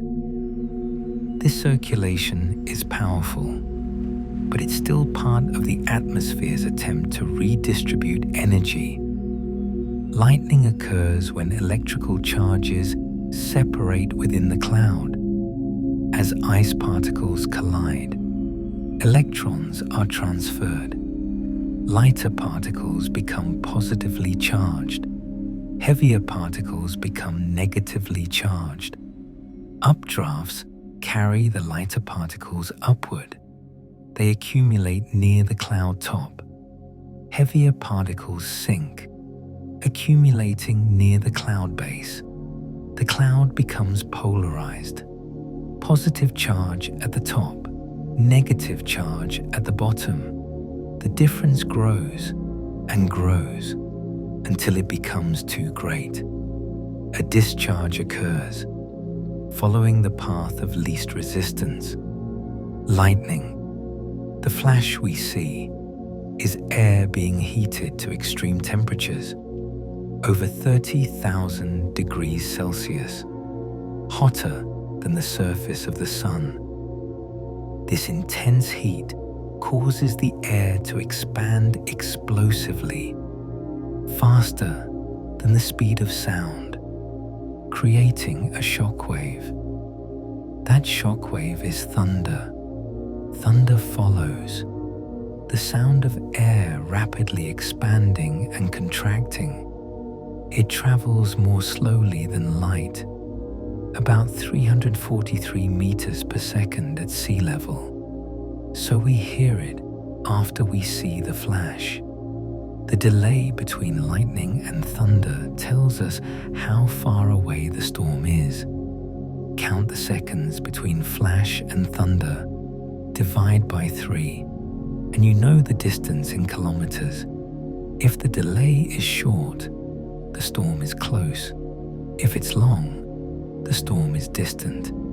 Even these energetic events are the atmosphere maintaining balance, releasing energy that has accumulated, redistributing it, and returning to calm. After a thunderstorm passes, the air often feels different, cooler, fresher, cleaner. This is because the storm has mixed the atmosphere, brought cooler air from aloft down to the surface, washed dust and pollutants from the air. The world feels renewed. As you rest now, perhaps you remember the feeling after a storm, that sense of freshness, of relief. Weather doesn't act with intent. It responds patiently, continuously, reliably. Even the most dramatic weather is simply the atmosphere doing what it must. To maintain balance, on a larger scale, weather patterns organize themselves into familiar structures. High-pressure systems, often associated with calm conditions, involve sinking air. As air sinks, it warms, reducing cloud formation. Skies often appear clearer, winds lighter, conditions more settled. In high-pressure systems, air descends gradually from upper levels. As it sinks, it compresses, and compression warms it. This warming increases its capacity to hold moisture, so clouds evaporate. The result is clear skies, calm winds, and stable weather. High-pressure systems are often called anticyclones. They rotate slowly, clockwise in the northern hemisphere, counterclockwise in the southern hemisphere. This rotation is gentle, barely perceptible, but it shapes wind patterns around the system. Low-pressure systems involve rising air. As air rises, it cools, clouds develop, and precipitation becomes more likely. These systems are not inherently disruptive. They're simply regions where air is moving upward, completing the atmospheric cycle. In low-pressure systems, air near the surface converges, flows inward.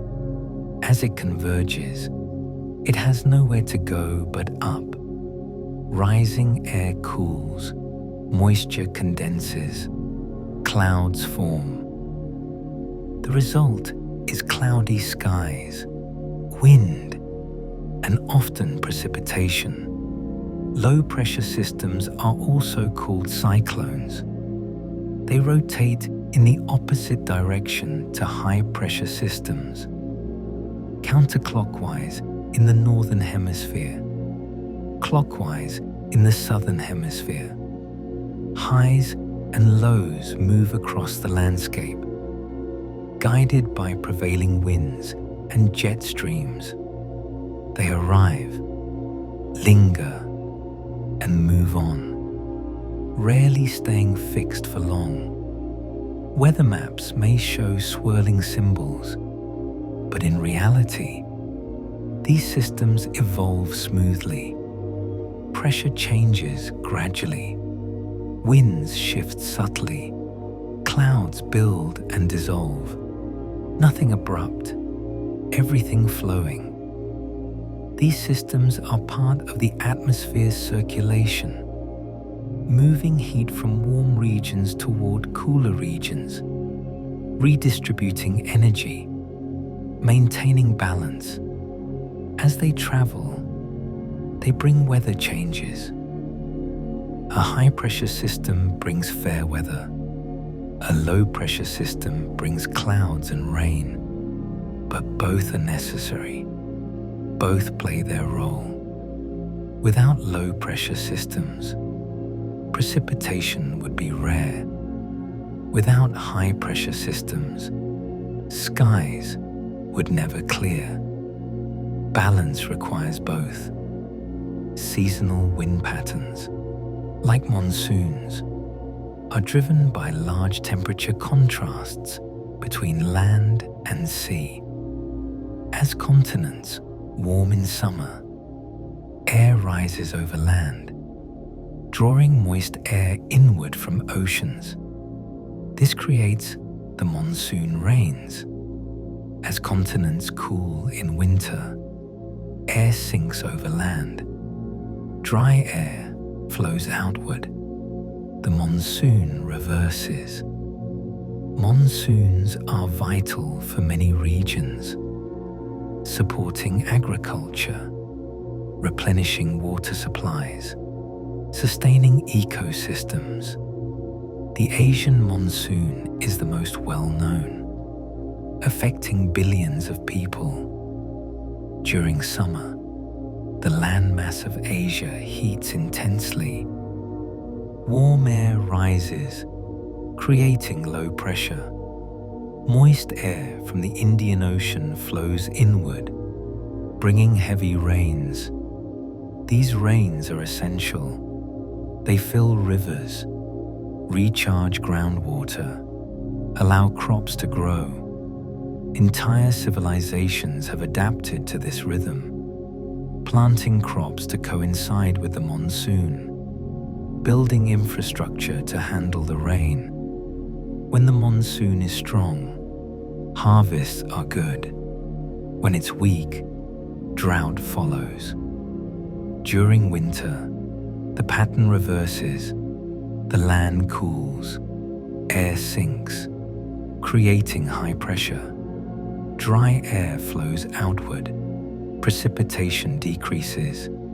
This dry season allows harvests, travel, construction. The cycle repeats every year, reliable, predictable, yet with subtle variations. Some years the monsoon is stronger, some years weaker. These variations ripple through societies, affecting food production, water availability, economic activity. Weather, at this scale, is deeply intertwined with human life. Climate, often confused with weather, is simply the long-term pattern of weather in a region. It describes averages, ranges, and typical conditions over many years. Weather is what you experience today. Climate is what you expect over time. Both are shaped by the same forces: sunlight, rotation, gravity, and geography. Climate changes slowly, responding to shifts in energy balance, ocean circulation, and atmospheric composition. Understanding this difference brings calm. A single day or week does not define a system built over decades. Trends reveal themselves gradually, not in isolated moments. As Earth continues its orbit, seasons progress. Weather follows familiar pathways. Spring brings increasing warmth, rising air, growing clouds. Summer emphasizes convection, thunderstorms, longer days. Autumn cools surfaces, stabilizes air, and shifts winds. Winter brings colder temperatures, denser air, and quieter skies in many regions. Each season has its own pace, its own mood. None rushes into the next. Transitions unfold softly, often unnoticed, until change is complete. The first warm day of spring, the first cool night of autumn. These are markers, signposts along a gradual journey. Weather teaches patience. If we let it, it shows that constant motion does not require urgency. That balance can be dynamic, not still. As you rest now, the planet continues rotating beneath the sky.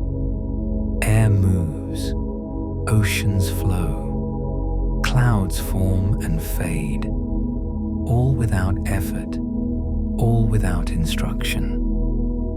And there's comfort in knowing that these vast systems, far beyond individual control, are quietly reliable. They've been operating for billions of years and will continue long after this night. You don't need to solve them, manage them, or even fully understand them. They simply are. Let your breathing match that steadiness. Slow, even, unforced, in and out. As we remain in this quiet space, it can be comforting to remember that weather is not something happening to us. It's something happening around us and with us. The air you're breathing now was once warmed by sunlight, cooled by night, lifted gently over landscapes, and shaped by countless subtle interactions. It carries stories of distant places, even if we never hear them. Weather teaches us about time. Not the kind measured by clocks, but the kind measured by cycles, repetition, and return. Day becomes night. Night becomes day. Warmth follows cold. Calm follows motion. Nothing lingers forever. No cloud stays fixed. No breeze holds its shape. Everything moves on, softly, naturally, without resistance. Even the most familiar weather patterns are always slightly new. A breeze today is not the same breeze as yesterday. The air has changed. The surface below has changed. The sun's angle has shifted just a little, and yet it feels familiar, predictable, comforting. That balance between change and familiarity is one of the atmosphere's quiet gifts. Weather also reminds us that rest is part of motion. Calm periods are not pauses, they're phases. Moments when energy redistributes more slowly, when the system breathes out instead of in. Clear skies, still air, gentle temperatures. These aren't absences of activity, they're expressions of balance. And balance is never static. It's maintained through constant, gentle correction. The planet doesn't fight imbalance, it responds to it. Warmth moves toward cool, moisture toward dryness, pressure toward release, always seeking ease, not perfection. As you lie here now, your body follows the same principles. Tension releases when it's no longer needed. Breathing deepens when there's no urgency. Thoughts drift when attention softens. You don't need to force sleep. Sleep arrives, like weather, when conditions are right.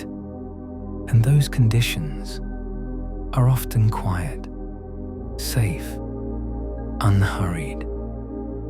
Outside, the atmosphere continues its endless circulation. Inside, your mind is free to slow and settle.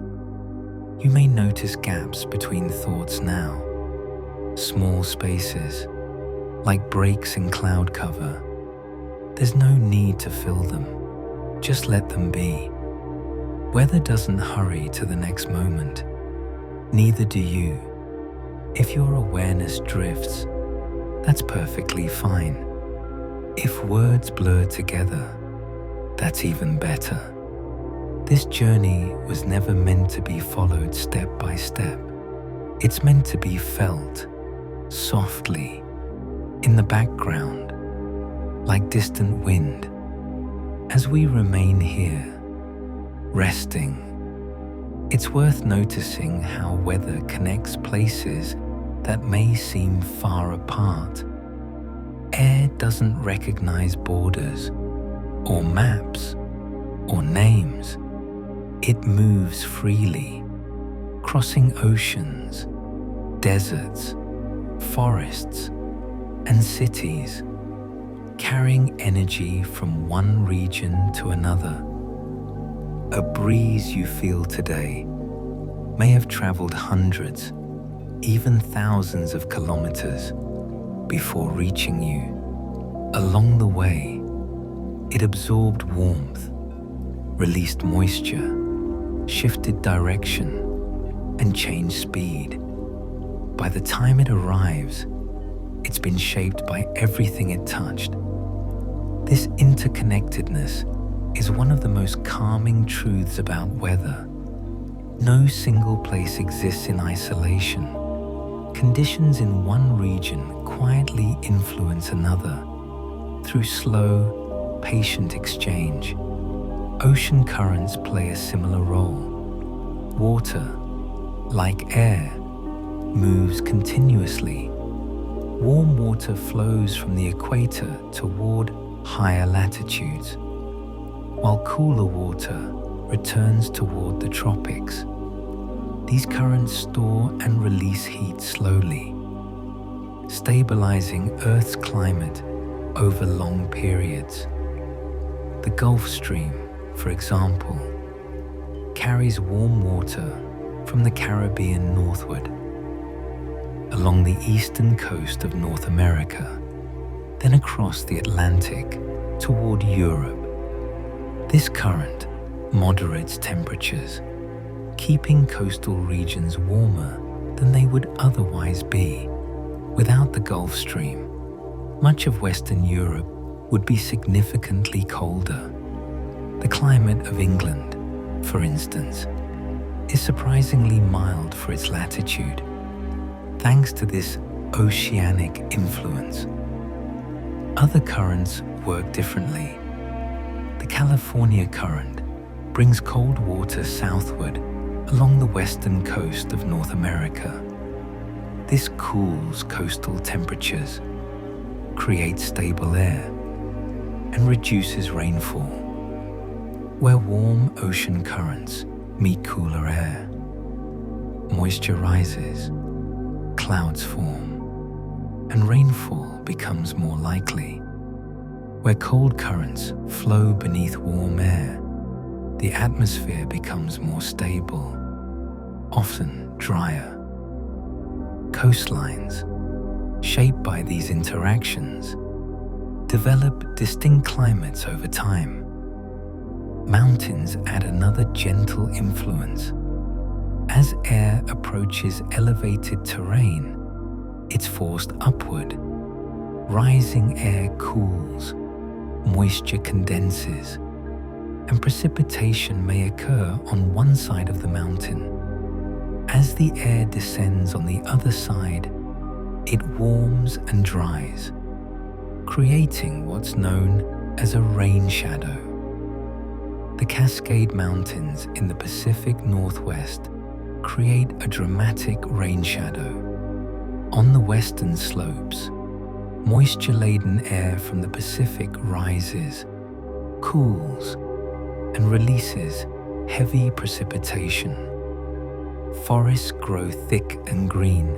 On the eastern slopes, the descending air warms and dries. The landscape becomes arid, almost desert-like, just a short distance away. These effects aren't abrupt. They unfold gradually, shaping ecosystems, vegetation, and weather patterns over decades and centuries. Forests grow where moisture lingers. Grasslands spread where rainfall is moderate. Deserts form where air descends dry and warm. Yet even deserts are not lifeless. They experience subtle cycles too. Cooler nights, occasional rainfall, brief blooms. Weather always finds a way to express balance, even in extremes. Cloud cover plays an important role in temperature regulation. During the day, clouds reflect some sunlight back into space, keeping temperatures cooler. At night, they act like a blanket, trapping heat near the surface. This balance helps moderate daily temperature swings. Clear nights often bring cooler temperatures, while cloudy nights stay milder. Again, nothing sudden, just gentle adjustment. The sky itself, when we take time to notice it, tells stories. The color of the sky, the shape of clouds, the quality of light, all reflect what's happening in the atmosphere. During sunrise and sunset, the sky often glows with warm colors. This happens because sunlight travels through more atmosphere when the sun is low. Blue light, with its shorter wavelength, scatters away in all directions. Red light, with its longer wavelength, passes through more easily. These colors don't rush. They deepen gradually, linger, then fade as darkness settles or brightness grows. A red sky at sunset often indicates dry air to the west, suggesting fair weather ahead. A red sky at sunrise may mean moisture is approaching from the east, hinting at possible rain. These aren't guarantees, but gentle hints, noticed over generations. Grey skies indicate thick clouds, full of moisture, with sunlight struggling to penetrate. Blue skies suggest clear air, with little moisture or particles to scatter light. Even the way light moves through the atmosphere can calm the mind. Soft, diffused, constantly shifting. Rainbows appear when sunlight passes through water droplets, bending and separating into colors. Each droplet acts like a tiny prism, refracting light. The arc we see is light from countless droplets, all at a specific angle from the sun. Rainbows require specific conditions. The sun must be behind you, rain or spray in front of you. The angle must be just right, around 42 degrees from the anti-solar point. When all these conditions align, a rainbow appears, a brief reminder of light, water, and geometry. Rainbows don't last long. They appear, shimmer, and fade as conditions shift. But while they're visible, they remind us of the delicate interplay between light, water, and air. Halos around the sun or moon form when light passes through ice crystals high in the atmosphere. These crystals bend light at precise angles, creating rings of soft color. Halos often appear before weather changes, as high clouds thicken. Again, not a dramatic warning, just a gentle sign. The atmosphere also shapes sound. On humid days, sound travels farther because moisture helps transmit vibrations. On dry days, sound may feel muted, absorbed more quickly. Temperature inversions, where warm air sits above cool air, can trap sound near the surface. Voices carry farther. Distant noises become clearer. Weather isn't just something we see, it's something we hear, feel, even smell. The scent before rain, earthy and fresh, comes from compounds released by soil and plants. One compound, called geosmin, is produced by soil bacteria. Rain releases it into the air, and we breathe it in. Another scent comes from ozone, produced by lightning during storms. This sharp, clean smell often precedes thunderstorms. These small sensory details connect us to weather in personal ways. They remind us that we're not separate from the atmosphere. We live within it, shaped by it, part of its endless motion.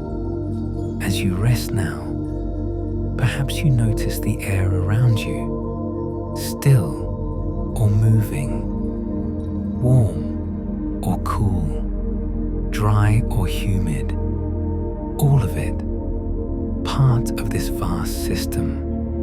And just as the atmosphere adjusts continuously, without effort, your body does too, releasing tension, softening breath, drifting toward rest. Weather forecasting exists because these patterns are not random. They follow physical laws, repeating structures, and observable trends. Meteorologists study pressure systems, temperature gradients, moisture levels, and wind patterns to understand what's unfolding. Modern forecasting uses satellites, weather stations, radar, and computer models. Data is collected continuously from around the world. This data feeds into models that simulate the atmosphere, projecting how it will evolve. Even with advanced tools, forecasts are probabilities, not certainties. That's because the atmosphere is sensitive. Tiny changes can grow over time, subtly altering outcomes. This sensitivity is sometimes called chaos, but not in the dramatic sense. It's simply complexity, layered, responsive, alive with motion. A butterfly flapping its wings, in the metaphorical sense, represents small disturbances. These disturbances can amplify or fade depending on conditions. Despite this complexity, the atmosphere remains remarkably stable overall. Earth has maintained conditions suitable for life, not through rigidity, but through flexibility, through constant adjustment. Weather extremes are part of this balancing act. They redistribute energy quickly when differences grow too large. Afterward, systems relax again, returning toward equilibrium. In this way, weather is both dynamic and reassuring, always moving, yet always guided. As you listen now, perhaps your thoughts are slowing. That's natural. Just as air moves from higher pressure to lower, the mind moves toward rest when given space. There's no need to follow every explanation. You can let details drift past, like clouds, noticed briefly, then released. And so we drift through these peaceful truths about weather, each one a reminder that the universe is vast, ancient, patient, and we are part of it. Every atom in your body was forged in the heart of a star. The calcium in your bones, the iron in your blood, the oxygen you breathe, all of it created billions of years ago in stellar furnaces.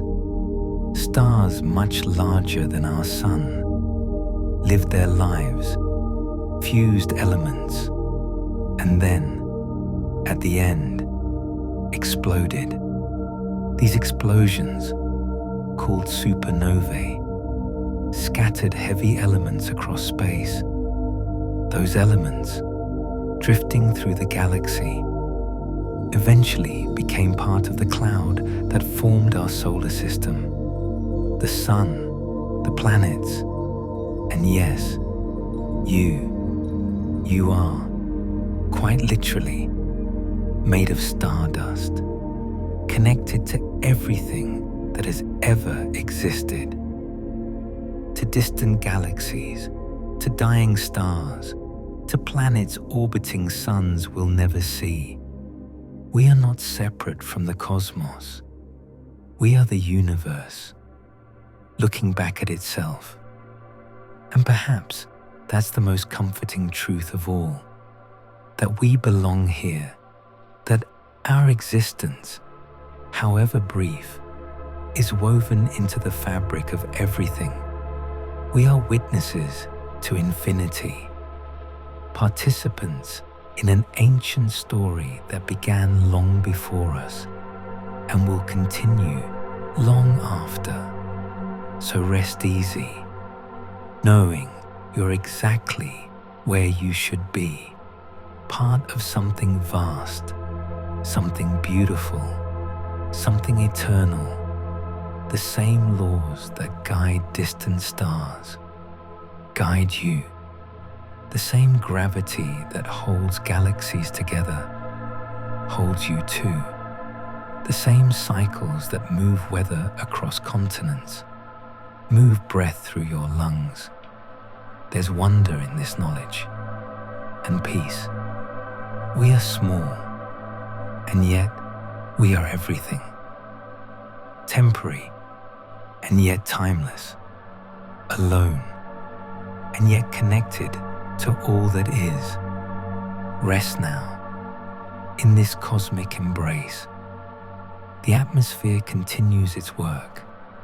Whether you're awake or asleep, air rises and falls.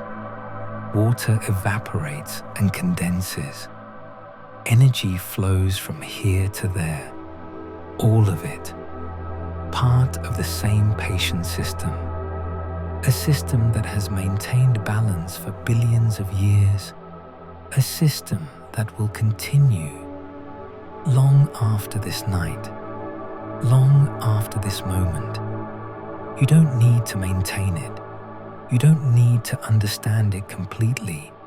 You simply need to rest within it, trusting that the same principles that guide clouds also guide you towards sleep.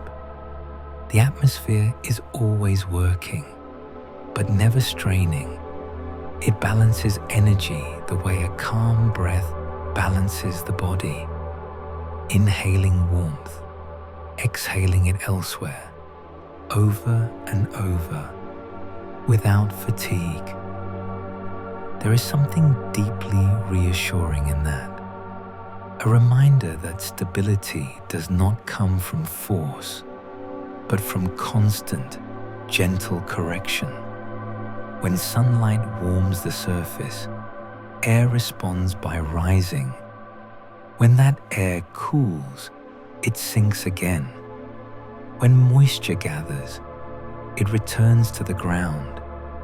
Each response is simple, and together they create complexity.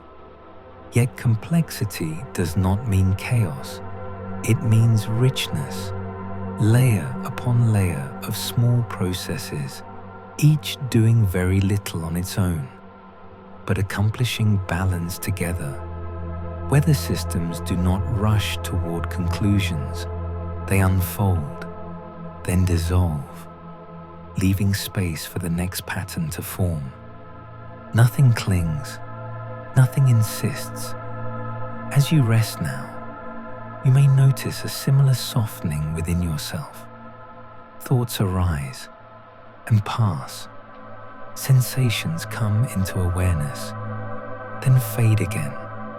There is no need to follow them. No need to engage. They can move the way clouds do, forming briefly, then dispersing. The sky does not hold on to a single shape. Neither must you. Long ago, before instruments and forecasts, humans watched the sky closely, not to control it, but to live alongside it. They noticed rhythms, trusted cycles, and adapted gently. That relationship was not built on certainty, but on familiarity. Knowing that rain would return, that seasons would turn, that calm would follow motion. Even now, with all our knowledge, weather remains something we coexist with, not command. And there is humility in that coexistence, a quiet understanding that some systems are larger than effort and more patient than urgency. The atmosphere reminds us of this every day. It responds to imbalance, not with haste, but with persistence. If warmth builds, it moves it. If moisture accumulates, it redistributes it. If pressure grows, it releases it gently, over time. No judgment, no resistance, just response. As this idea settles, it becomes easier to let go, to stop monitoring, stop anticipating, stop holding on to the next thought. Sleep arrives most easily when nothing is demanded of it. Outside, weather continues without awareness of being observed. Clouds drift whether anyone looks up or not. Winds shift whether anyone notices or not. And you can rest without effort, without intention. There is nothing more to understand tonight. No final concept to grasp. The story has already done its work. Quietly, the sky above you, wherever you are, is engaged in its endless balancing act. And that balance does not depend on you staying awake. It will continue whether you listen or sleep. So you are free now to let words soften, to let awareness fade at the edges, to let rest take over. Just as weather moves toward equilibrium, your body moves towards sleep. When conditions are calm, there is no moment you need to wait for, no signal to watch for. Sleep does not announce itself. It arrives, like evening air cooling, almost unnoticed. You may already be there. If thoughts return, let them drift. If silence appears, let it widen. The planet beneath you continues its steady rotation. The atmosphere continues its circulation, and you are held within these rhythms, safely, effortlessly. Nothing more is required. Our journey tonight comes to its gentle close.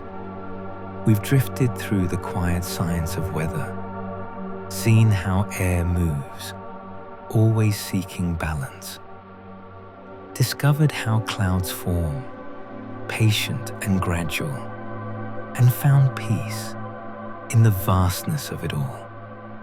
Thank you for traveling with us tonight. Thank you for seeking peace under the stars, for taking this time for yourself. Sleep well, traveler. Dream of gentle winds, of patient cycles, of balance restored. Remember, you are stardust, you are ancient, you are temporary, you are eternal, you are small, you are infinite, you are held by the same force that cradles galaxies. You are guided by the same rhythms that turn seasons.